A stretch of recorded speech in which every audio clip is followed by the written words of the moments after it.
काम आपण सर्व करत असतो आणि पुरोहित आहोत म्हणजे आम्ही सर्व गोष्टींमध्ये पुढे आहोत. हाच भाग महत्त्वाचा आहे. मगाशी उल्लेख केला, नॅरेटिव्हचा पण उल्लेख केला, तोच भाग पण आपण लक्ष दिला नाही. पण हे नॅरेटिव्ह आपल्याला सेट होते.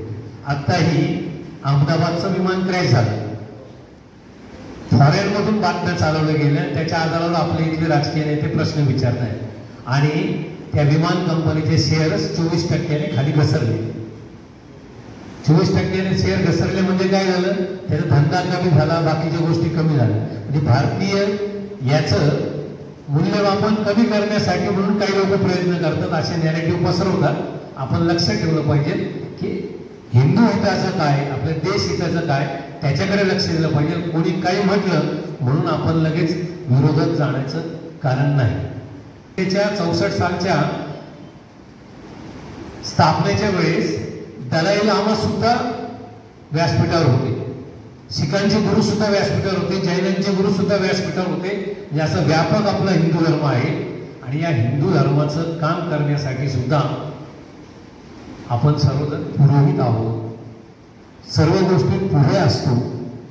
माझी एकच विनंती राहील, आपणही हा विचार करावा. वेगवेगळे आयाम आहेत. माता भगिनींसाठी मातृशक्ती, पुरुषांसाठी विश्व हिंदू परिषदेचे पण अनेक आयाम आहेत. मंदिर पूजक अर्चक हा आयाम तुम्हाला कळलाच आहे. त्याच्याबरोबर धर्माचार्य संपर्क आहे, सेवा आयाम आहे, बजरंग दल आहे, दुर्गा वाहिनी आहे, असे जवळपास 27 प्रकारचे वेगवेगळे आयाम आहेत. तर या आयामातही आपण काम करूया. ज्यांना हे कार्य करण्याची इच्छा असेल त्यांना मी नम्र विनंती करेन, आपण पुरोहित आहोत, पुढे जाण्याचा आपला धर्म आहे, तर ह्याही क्षेत्रात आपण सर्वांनी पुढे यावं. आणि असं पुनश्च एकदा परत एकदासाठी ह्या आयामाची निर्मिती झालेली आहे. पुढचा भाग आहे की पुरोहितांनी समाजाला कसं, कारण हे बघा, पुरोहित हा एक प्रमुख वर्ग राहिला आहे पुरातन काळापासून, ज्यांनी समाजात धर्मरक्षण आणि धर्मप्रसार यांनीच केलेलं आहे. जेव्हाही कधी आपदा होत्या, कधी बाकी होते राज्य करायचे, त्यावेळेस सुद्धा धर्म टिकला तर यांच्यामुळे. आज परिस्थिती जी काय आहे त्या परिस्थितीत कुठेतरी यांच्या अडचणी सोडवण्यासाठी एखाद्या संघटनेची आवश्यकता आहे आणि ते काम विश्व हिंदू परिषदेने आपल्याला घेतलेलं आहे. त्यामार्फत आता बरेच उपक्रम सुरू झाले आहेत. ऑलरेडी आपण मंदिर विश्वस्त आणि तुमच्यासोबत बऱ्याच सभा घेतल्या आहेत, मंदिरांसोबत विविध उपक्रम केलेले आहेत.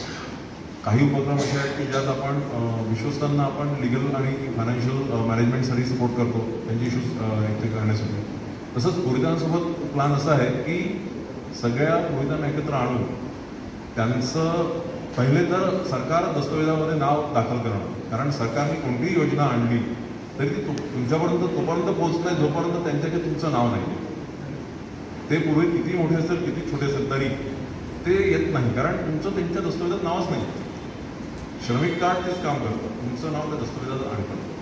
मग गव्हर्नमेंटने कोणतीही स्कीम आणली तर ती तुम्हाला लागू होते आणि डायरेक्ट येते.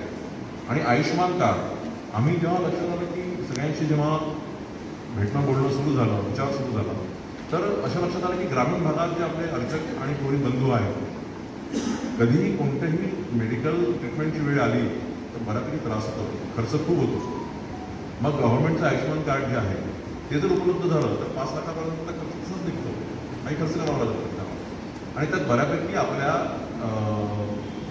सुशिक्षितेची व्यवस्था होऊन जाते.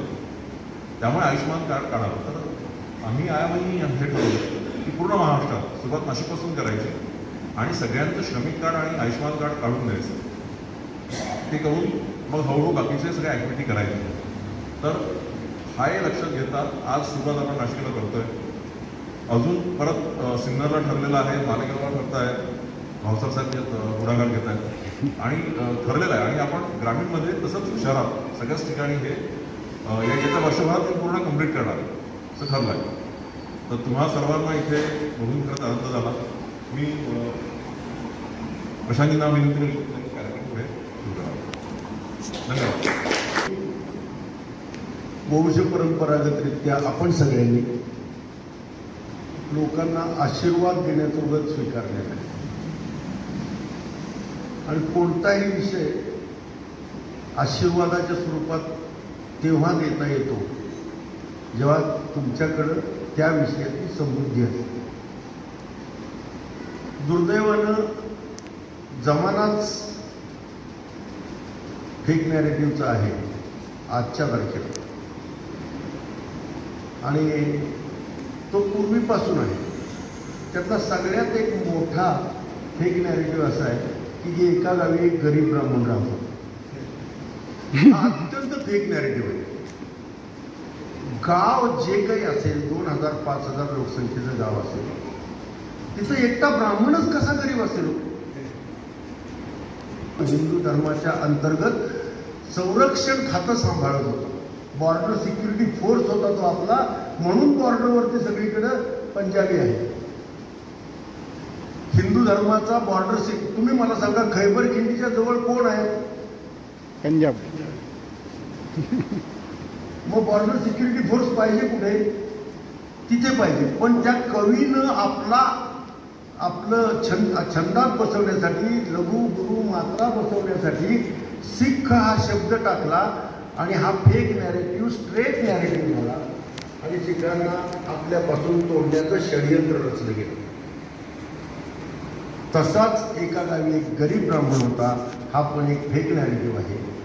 मी समितीला विनंती करेन की तुम्ही हा आयाम फार चांगला पूजकांसाठी आणि पूजाधिकाऱ्यांसाठी घेतलेला आहे. विश्व हिंदू प्रेमी, मी स्वतः तुमच्याबरोबर काम करायला तयार आहे या विषयावर. आणि मी तुम्हाला एक वेगळा आयाम सांगतो की सगळ्या पूजकांना, सगळ्या पूजाधिकाऱ्यांना, वैदिक ब्राह्मणांना सेवा क्षेत्रामध्ये समाविष्ट करा. सर्व्हिस इंडस्ट्री म्हणून त्याला मान्यता येऊ द्या आणि त्यांना उद्यम आधार मिळवून द्या. वा, एकदम एक नंबर. त्यांचा उद्यम आधार काढला तर ते उद्योजक होते. जर एखाद्या चार्टर्ड अकाउंटंटकडे तुम्ही कन्सल्टेशनला जात असाल तर, आणि तो जर त्याची फी मागत असेल, एखाद्या डॉक्टरकडे तुमची तब्येत तपासायला तुम्ही जात असाल, तो जर त्याची फी मागत असेल तर तुमची जयाचे ऐहिक धड नाही. ज्ञानोबा राय म्हणतात दयाचे ऐहिक धड नाही, दयाचे परत्र पुस्तिक आहे. जर आपलं ऐहिक धड नसेल तर परत्राबद्दल, मोक्षाबद्दल चिंता करायचं आत्ता काहीच कारण नाही. आधी छान जगूया, आणि छान जगण्यासाठी काय करायला लागेल तर आपण सजग व्हायला लागेल आणि सरकारच्या लक्षात आणून द्यावं लागेल की